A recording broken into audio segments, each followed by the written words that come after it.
My fiance said she wanted a future with me, but every version of that future somehow belonged to someone else: her father, her hometown, her past, her grief.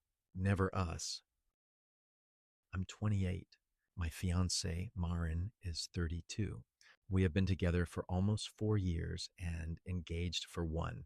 When we met, I was trying to rebuild my life. I had made mistakes in my early 20s, real mistakes, the kind that stay on background checks and make employers look twice. I got sober, went back to school, finished my engineering degree, took whatever work would let me prove I was more than my worst years. Marin knew all of that. She told me she admired me for it. That mattered to me more than I probably admitted. Marin had her own past. Her first husband died before I met her. They had been young, married only a few years, planning a family. She was honest about him from the beginning. His pictures were still in a box in her office. His old jacket was in the closet. Sometimes a song would come on and she would get quiet. I never asked her to erase him. I loved her, and he was part of the life that made her who she was. I thought I understood that. The problem was that lately it stopped feeling like history. It started feeling like a third person in our relationship, especially after we started talking seriously about moving and having children. I got a job offer this spring, not just any job, the kind of offer I had been working toward for years. Good company, real engineering work, better pay, benefits, a chance to build a stable career despite my record. The catch was location. It was several hours away from Marin's hometown, not across the country, not another world, but far enough that her family acted like I was dragging her into exile. Marin's family is close, too close sometimes. Her mother calls 3 times a day. Her sisters know every argument before I even know we are done having it.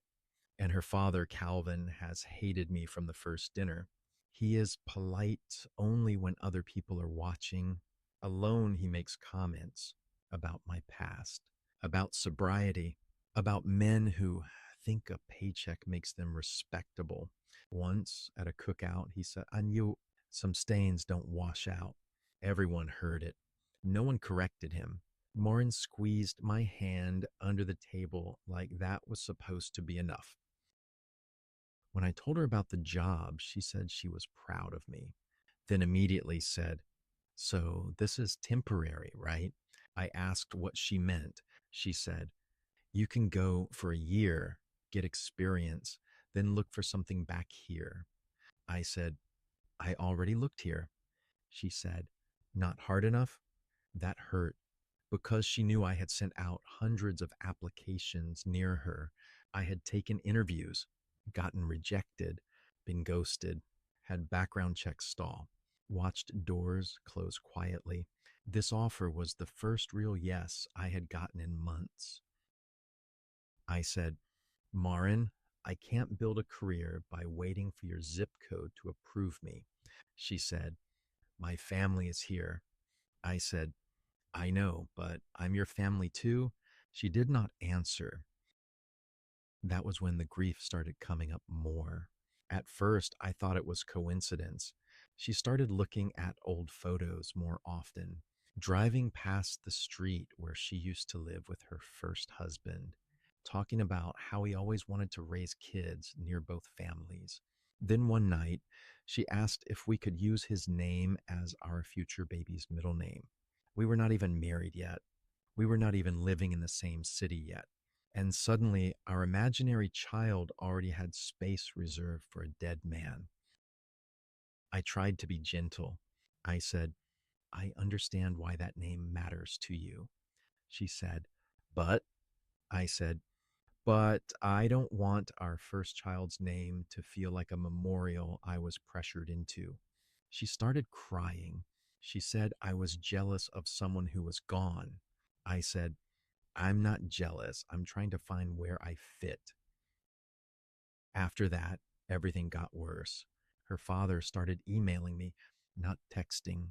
emailing long messages about responsibility, forgiveness, and what kind of man his daughter deserved. He said moving Marin away from family would be selfish.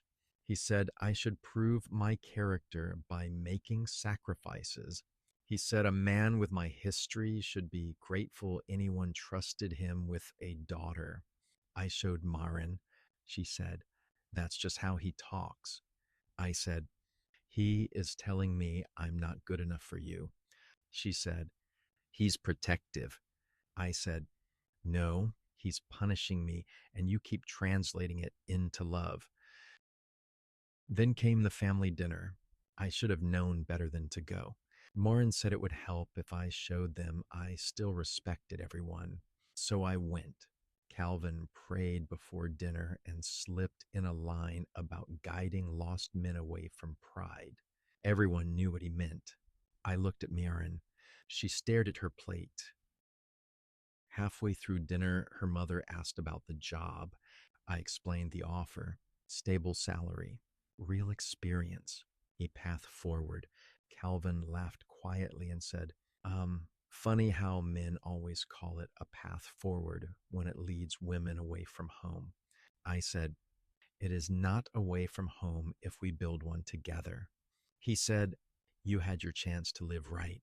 Now you want my daughter to pay for your consequences. The table went silent. Marin whispered, please don't. But something in me was done being calm for everyone else's comfort. I said, I have paid for my consequences every day for 7 years. Then I looked at her father and said, what exactly are you paying for yours? He stood up. Marin started crying. Her mother told me I was disrespectful, and somehow I became the problem, not the man humiliating me over dinner. Me.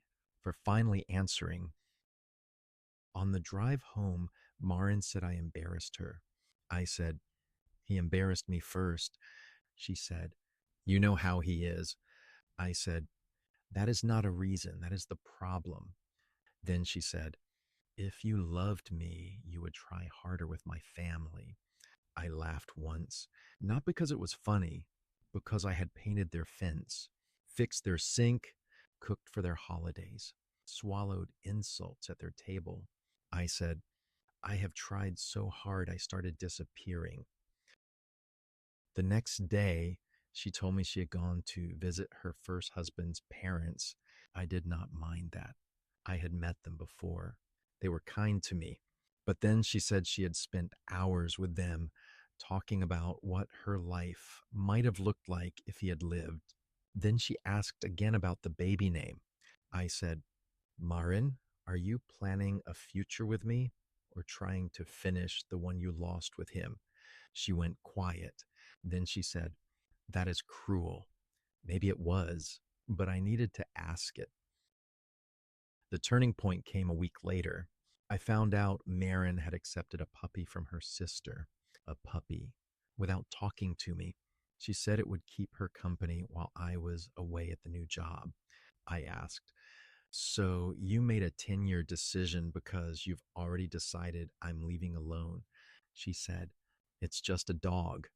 I said, no, it's another route in the place you keep saying we'll leave later. She told me I was overreacting. Her sister texted me that night, maybe if you weren't always running from your past, she wouldn't need stability.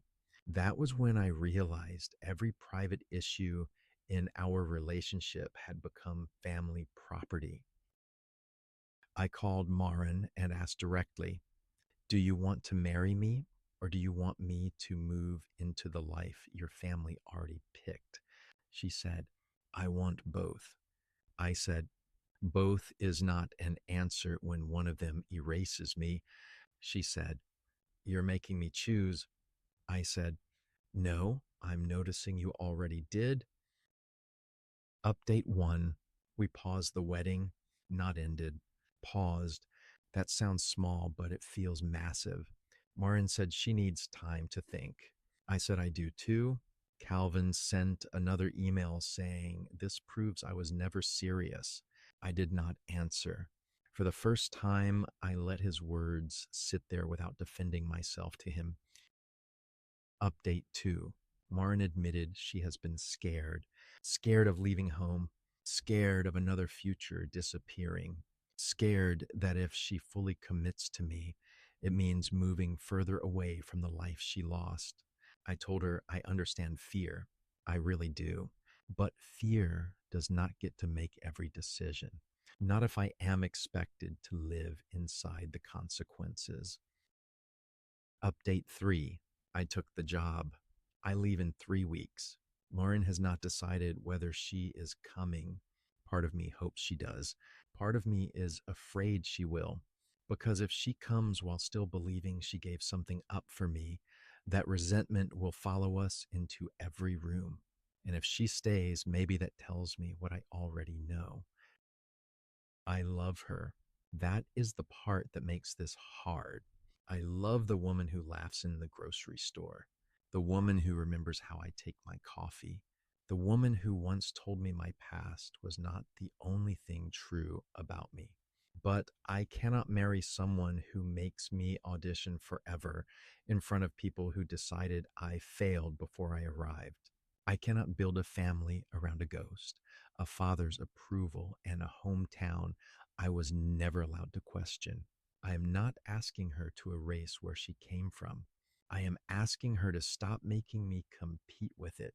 Maybe love means compromise, but compromise cannot mean one person keeps everything familiar while the other keeps proving he deserves a place.